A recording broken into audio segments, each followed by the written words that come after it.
Oh, honey, you are not ready for this one. So, remember when Meghan Markle waltzed into the British royal family like she was about to start a brand new era? She had it all. That Hollywood glow, the outsider mystique, the biracial identity that made her feel like a breath of fresh air in a dusty old monarchy. For a hot second, she was the face of change, the rebel royal, the it girl who was going to rewrite history. And then, poof. She and Harry walked out of the palace gates, hand in hand, with their Netflix deal practically glittering in the sun. Oh, the possibilities. Royalty meets Hollywood? A storytelling jackpot. Netflix must have been drooling. They pictured prestige documentaries, tear-jerking series, cultural commentary with depth. But girl, somewhere between the fantasy and the final cut, things went off the rails. And now, let me tell you, Netflix is over it. Like, done. We're talking boardroom whisperings turned into flat-out we want her gone energy. Those execs who once clapped and cheered for Meghan's vision, now they're rolling their eyes when her name pops up. And the shade? Oh, they're not whispering it anymore. Somebody, and yes, I'm serious, straight up told her, "You're nearly 50, and you're too old for this." Not about her age, per se, but because she hasn't evolved. In Hollywood, baby, that's the real kiss of death. But here's the thing. This didn't start as a catfight. No. This began with a warm handshake and dollar signs in everyone's eyes. Meghan and Harry launched Archewell Productions, Netflix saw Royalty Meets Hollywood Gold, and everyone thought they'd struck creative oil. Except instead of groundbreaking content, what they got was, well, the Meghan Markle show. And not in a fun way. Apparently, Meghan didn't walk in as a producer, ready to build powerful stories. She came in as a brand. And that brand? All about keeping her image polished and her narrative airtight. And for a little while, it worked. Curiosity was high. The Oprah interview exploded. The Netflix docuseries had its moment. But moments don't pay the bills in streaming. Netflix is a numbers game. Watch time, completion rates, audience retention. And Meghan's projects? They tanked. The animated series? Canceled before it got going. Other pitches? Either scrapped or stuck in development limbo. And the stuff that did make it to screens? Meh.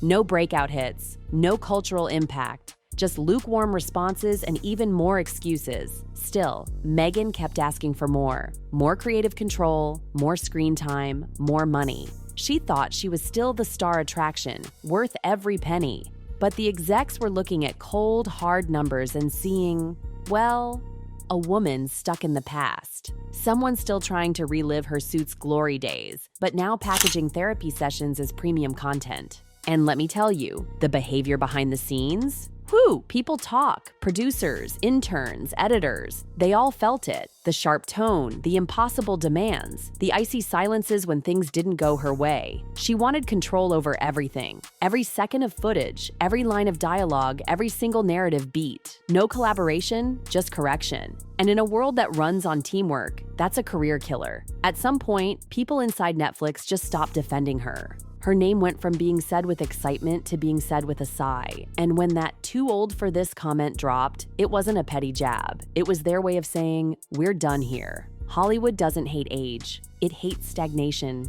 Netflix gave Meghan the stage. She gave them drama instead of substance. And when you burn through sympathy, budgets, and patience in record time, you're not the misunderstood genius anymore. You're just bad business. And here's the wild part.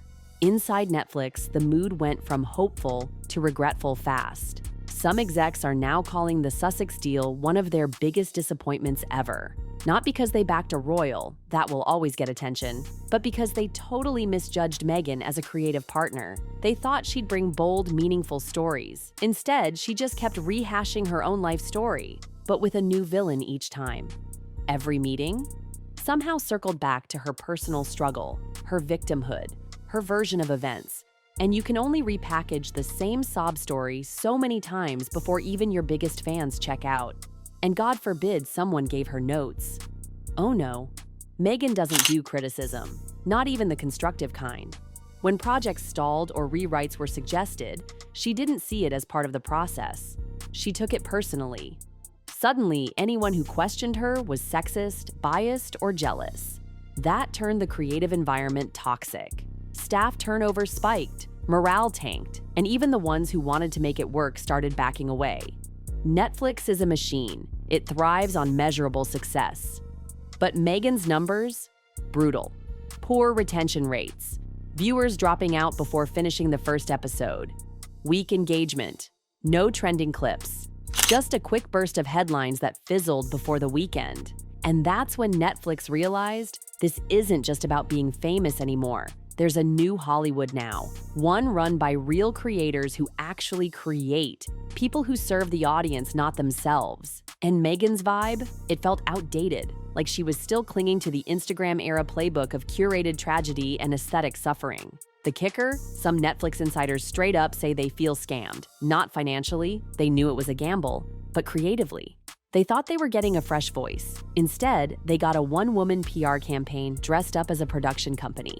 And Meghan's team? Oh, they didn't help. Instead of doing damage control, they doubled down, leaking flattering stories to the press, spinning every problem as a creative difference. But the execs weren't buying it. They'd sat through the meetings. They'd seen projects stall over petty demands. The fairy tale Meghan sold to the public wasn't matching the chaos they were living behind the scenes. Before long, even the people rooting for her started pulling back. She wasn't full of potential anymore. She was a liability. And in this industry, that's a label you never want. Calls went unanswered. Meetings got shorter. The buzz evaporated. Netflix didn't slam the door. They just stopped opening it. Quietly, they pushed her projects to the bottom of the pile. No big fights, no announcements, just silence. The kind that says, "We're done here." And Meghan?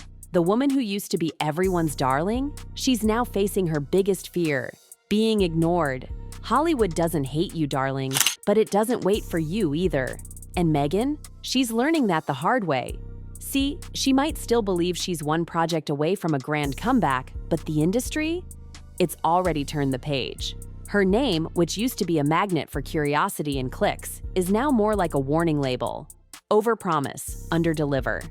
Executives don't see her as the game changer she once claimed to be. They see a cautionary tale. And here's the kicker. Meghan still thinks she has leverage. She's reportedly hinting she might go public and frame Netflix's cold shoulder as another case of discrimination.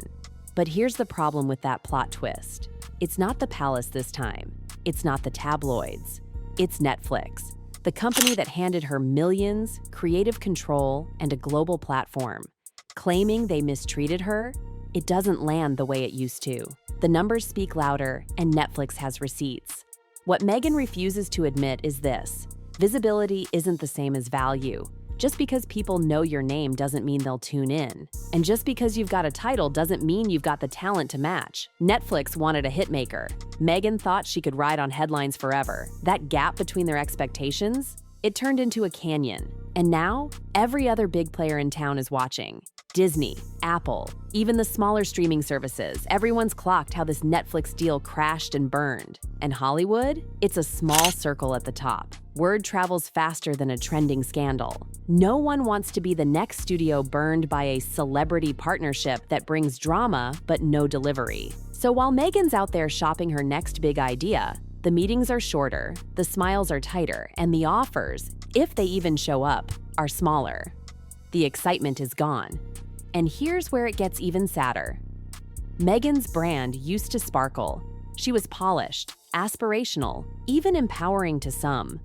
But now, it feels stale, too curated, too calculated.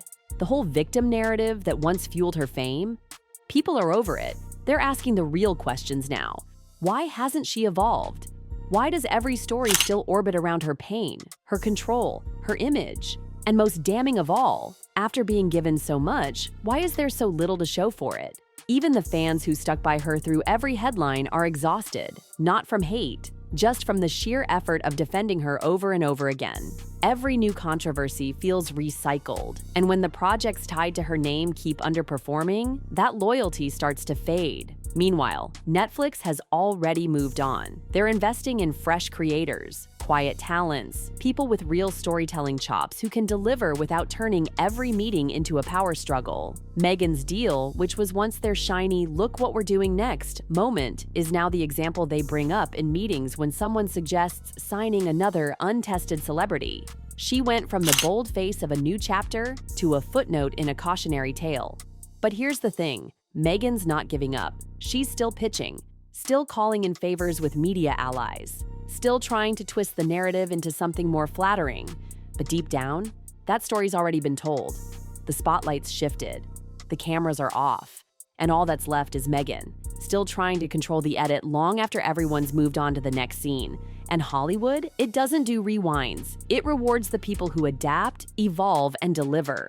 Meghan Markle was handed one of the rarest opportunities in modern entertainment: royal fame, global media attention, and practically unlimited resources. But instead of building something lasting, she built a brand around being wronged. And when the applause finally stopped, she had nowhere else to go. Now she's caught in the worst place a celebrity can be. Not hated, not loved, just ignored. And in this town, that's the death sentence. So here's the real tea. Meghan may be out there talking about her next big thing, but behind the scenes, the offers are smaller. The enthusiasm's gone, and the industry has quietly moved her from priority to pass. The royal fairy tale is over, and no amount of spin can bring back that first wave of magic. Because in Hollywood, you're only as good as your last hit, and Meghan's last one wasn't a hit at all.